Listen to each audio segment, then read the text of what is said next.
2025년 9월 우리 한국경제 최신 건강진단서가 나왔습니다.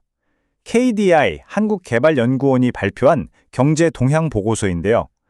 자, 그래서 진단 결과가 어떻게 나왔을까요? 지금부터 우리 경제의 맥박이 어디서 강하게 뛰고 또 어디라 좀 막혀 있는지 그 속을 한번 자세히 들여다보겠습니다. KDI가 내린 핵심 진단부터 바로 보시죠. 최근 우리 경제는 건설 투자가 부진함에도 불구하고 소비를 중심으로 경기 부진이 다소 완화되는 모습이다. 여기서부터 아주 흥미로운 지점이 보입니다. 한쪽에서는 건설 경기가 아주 그냥 꽁꽁 얼어붙어 있는데 다른 한쪽에서는 소비가 경지를 앞에서 끌어주고 있다는 거거든요. 자, 그렇다면 도대체 뭐가 우리 경제의 엔진 역할을 하고 있는 거고 또 뭐가 브레이크를 걸고 있는 걸까요? 지금부터 이 서로 다른 두 힘의 정체를 하나씩 파헤쳐 보겠습니다. 자, 그럼 먼저 희소식부터 가볼까요? 우리 경제를 힘차게 돌리고 있는 엔진, 바로 소비 부문입니다. 이 그래프 한번 보세요. 와, 정말 눈에 띄는 변화죠. 소매 판매액 증가율을 보면요. 6월에 0.3%로 거의 제자리 걸음이었는데 7월 들어서 2.4%로 껑충 뛰어올랐습니다. 사람들이 드디어 지갑을 열기 시작했다는 아주 명확한 신호라고 할 수 있겠죠. 아니, 그럼 사람들이 왜 이렇게 지갑을 열기 시작했을까요? 보고서가 꼽는 이유는 크게 세 가지입니다. 첫째, 시장 금리가 좀 내려가면서 이자 부담이 줄었고요. 둘째, 정부가 뿌린 소비 쿠폰이나 가전제품 사면 돈 돌려주는 그런 지원 정책들이 효과를 봤다는 겁니다. 그리고 마지막으로 외국인 관광객이 25.5%나 늘어난 것도 한몫 단단히 했죠. 그리고 이런 분위기는요, 이 숫자 하나로 딱 설명이 됩니다. 8월 소비자 심리지수가 111.4. 이게 아주 높은 수준이거든요. 이 정도면 소비자들이 앞으로 경제가 좀 괜찮아지겠는데 하고 생각하고 있다는 꽤 긍정적인 신호라고 볼 수 있겠습니다. 자, 지금까지는 좋은 소식이었죠. 하지만 이제 경제의 발목을 꽉 잡고 있는 브레이크, 바로 건설과 수출 얘기를 해보겠습니다. 마이너스 14.2%. 와, 이 숫자는 정말 심각하게 봐야 합니다. 2025년 7월 건설 투자가 작년 같은 달에 비해서 무려 14.2%나 곤두박질 쳤다는 뜻이니까요. 경제 전체에 엄청난 부담을 주고 있는 거죠. 아니, 건설 경기가 왜 이렇게까지 얼어붙었을까요? 이유는 좀 복합적이에요. 일단 부동산 PF 대출 심사가 아주 깐깐해지면서 돈줄이 막혔고요. 지방 부동산 경기는 계속 안 좋죠. 여기에 기록적인 폭염 같은 날씨까지 안 도와주면서 공사 자체가 어려워진 탓도 있습니다.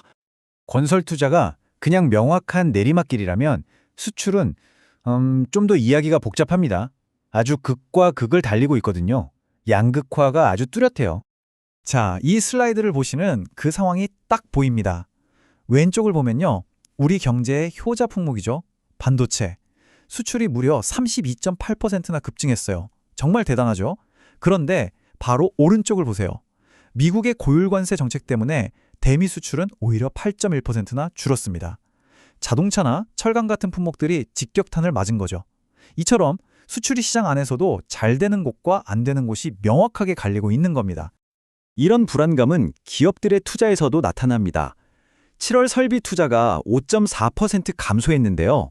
이건 기업들이 미래를 불확실하게 보고 새로운 기계나 장비에 대한 투자를 꺼리고 있다는 뜻이거든요.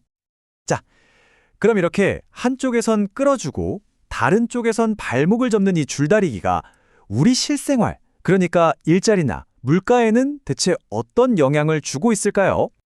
고용시장도 정말 온도차가 엄청납니다. 7월 취업자 수 변화를 보면요. 서비스업에서는 무려 45만 5천 개의 일자리가 늘어났어요. 그런데 반대로 제조업과 건설업은 각각 7만 8천 개, 9만 2천 개씩 일자리가 사라졌습니다. 그러니까 지금 고용시장은요, 사실상 서비스업이 혼자서 다 끌고 가는 그런 모양새인 거죠. 내가 어느 산업 분야에서 일하느냐에 따라서 체감하는 경기가 완전히 다를 수밖에 없는 그런 양극화된 상황입니다. 자, 다음은 물가 얘기입니다. 일단 헤드라인만 보면 물가가 안정됐다는 좋은 소식처럼 들리는데 여기엔 함정이 좀 있습니다. 8월 소비자 물가 상승률, 그러니까 우리가 보통 뉴스에서 보는 그 숫자는 1.7%로 나왔습니다.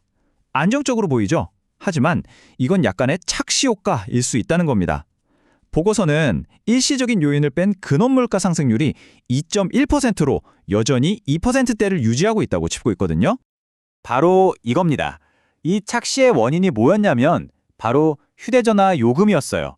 이게 한 번에 21%나 뚝 떨어지면서 전체 물가를 끌어내린 거죠. 그러니까 이 일시적인 효과를 싹 걷어내고 보면 우리 경제의 기본적인 물가 상승 압력은 사실 크게 변하지 않았다는 뜻입니다. 자, 지금까지 우리 경제 내부를 들여다봤는데요. 마지막으로 시선을 밖으로 한번 돌려보죠. 우리 경제를 위협하는 가장 큰 외부 변수는 과연 뭘까요? KDI 보고서가 딱 짚어서 지목하는 가장 큰 그림자, 바로 예측 불가능한 글로벌 통상 환경입니다. 특히 미국발 관세 정책이 정말 큰 변수죠. 이 그래프를 보시면 그 위험이 얼마나 커졌는지 그냥 한눈에 들어옵니다.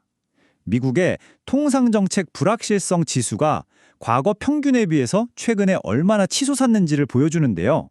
이렇게 높아진 불확실성은 우리 수출 기업들한테는 그야말로 직접적인 위협이 될 수밖에 없습니다. 자, 오늘 이야기 딱 3가지로 정리해 볼게요. 첫째, 엔진. 소비가 살아나면서 우리 경제를 힘차게 이끌고 있습니다. 둘째, 브레이크. 아주 심각한 건설 경기 침체가 성장의 발목을 잡고 있죠. 그리고 셋째, 균형. 이 두 힘이 팽팽하게 맞서면서 아슬아슬한 균형을 이루고 있는데 여기에 외부 위험까지 더해진 상황입니다.